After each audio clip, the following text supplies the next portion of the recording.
Schizophrenia is just a catch-all term for mental forms of mental behavior that we don't understand. In the 19th century, there was a term melancholia, which we would now call bipolar depression, so forth and so on. But all forms of sadness, unhappiness, maladaptation, so forth and so on, were poured into this label melancholia. Now, schizophrenia is a similar thing. I can remember an experience I had years ago. I was in the Tolman Library at the University of California, which is the psych library, and I was looking up some drug or something, and I just saw a book, and I pulled it off the shelf, a book about schizophrenia, and it said, the typical schizophrenic lives in a world of twilight imagining, marginal to his society, incapable of holding a regular job. These people live on the fringes, content to drift in their own self-created value system. I said, that's it. That's it. Now I understand. We have no tradition of shamanism. We have no tradition of journeying into these mental worlds. We are terrified of madness. We fear it because the Western mind is a house of cards, and the people who built that house of cards know that, and they are terrified of madness. Tim Leary once said, or I gave him credit for saying, he later told me he never said it, but whoever said it, this was a brilliant statement. Someone once said, LSD is a psychedelic substance which occasionally causes psychotic behavior in people who have not taken it. Right? And I would bet you that more people have exhibited psychotic behavior from not taking LSD, but just thinking about it, than ever exhibited it from taking it. Certainly in my family, I watched my parents both go psychotic from the mere fact that LSD existed. They would never have taken it. There is a great phobia about the mind. The Western mind is very queasy when first principles are questioned. Rarer than corpses in this society are the untreated mad, because we can't come to terms with that. A shaman is someone who swims in the same ocean as a schizophrenic, but the shaman has thousands and thousands of years of sanctioned technique and tradition to draw upon. In a traditional society, if you exhibit quote-unquote schizophrenic tendencies, you are immediately drawn out of the pack and put under the care and tutelage of master shamans. You are told, you are special. Your abilities are very central to the health of our society. You will cure. You will prophesy. You will guide our society in its most fundamental decisions. Contrast this with what a person exhibiting schizophrenic activity in our society is told. They're told, you don't fit in. You are becoming a problem. You don't pull your own weight.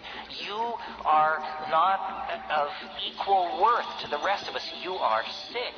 You have to go to the hospital. You have to be locked up. You are on a par with prisoners and lost dogs in our society. So that treatment of schizophrenia makes it incurable. Imagine if you were slightly odd and the solution were to take you and lock you into a place where everyone was seriously mad. That would drive anyone mad. If you've ever been in a madhouse, you know that it's an environment calculated to make you crazy and to keep you crazy. This would never happen in an Aboriginal or traditional society. I wrote a book, this has to be the wrap-up because we're over time, but I wrote a book called The Archaic Revival. I signed it tonight for some of you. The idea there is that we have gone sick by following a path of untrammeled rationalism, male dominance, attention to the visible surface of things, practicality, bottom lineism. We have gone very, very sick. And the body politic, like any body, when it feels itself to be sick, it begins to produce antibodies or strategies for overcoming the condition of dis-ease. And the 20th century is an enormous effort at self-healing. Phenomena as diverse as surrealism, body piercing, psychedelic drug use, sexual permissiveness, jazz, experimental dance, rave culture, tattooing. The list is endless. What do all these things have in common? They represent various styles of rejection of linear values. The society is trying to cure itself by an archaic revival, by a reversion to archaic values.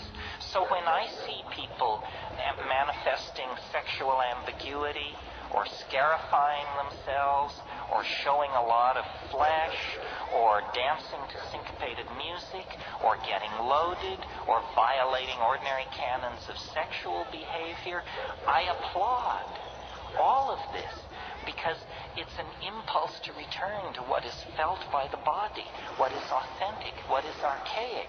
And when you tease apart these archaic impulses, at the very center of all these impulses is the desire to return to a world of magical empowerment of feeling. And at the center of that impulse is the shaman, stoned, intoxicated on plants, speaking with the spirit helpers, dancing in the moonlight, and vivifying and invoking a world of conscious living mystery. That's what the world is. The world is not an unsolved problem for scientists or sociologists. The world is a living mystery.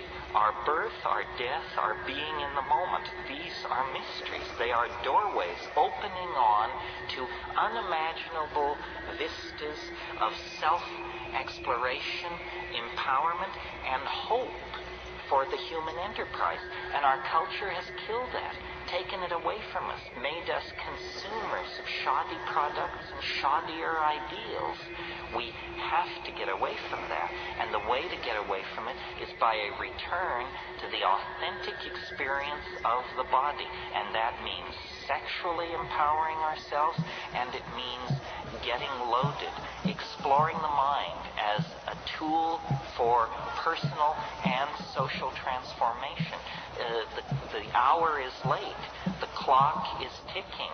We will be judged very harshly if we fumble the ball. We are the inheritors of millions and millions of years of successfully lived lives and successful adaptations to changing conditions in the natural world. Now the challenge passes to us, the living, that the yet to be born may have a place to put their feet and a sky to walk under. And that's what the psychedelic experience is about, is caring for, empowering, and building a future that honors the past, honors the planet, and honors the power of the human imagination. There is nothing as powerful, as capable of transforming itself and the planet as the human imagination. Let's not sell it straight. Let's not whore ourselves to nitwit ideologies. Let's not give our control over to the least among us. Rather, claim your place in the sun and go forward into the light. The tools are there. The path is known. You simply have to turn your back on a culture that has gone sterile and dead and get with the program of a living world and a re-empowerment of the imagination.